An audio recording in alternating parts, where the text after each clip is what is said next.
Praise the lord. ఐనోరాయ్. ఐ అనగా యేసు ప్రభువారు అని అర్థం. ఎన్ అనగా నజరేయుడు అని అర్థం. ఆర్ అనగా రాజు అని అర్థం. ఐ అనగా యూదుడు అని అర్థం.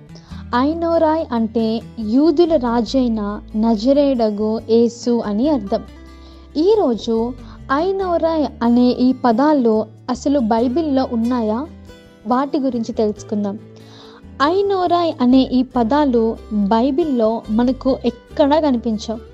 కానీ బైబిల్ గ్రంథంలోని యోహాను సువార్త 19వ అధ్యాయము 19వ వచనంలో పిలాతు యూదుల రాజైన నజరేయుడగు యేసు అను పై విలాసము రాయించి సిలువ మీద పెట్టించెను అని రాయబడి ఉంది.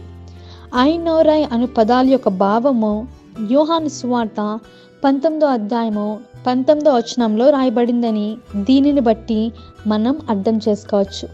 దేవుడు మనల్ని దీవించునుగాక. ఆమేన్.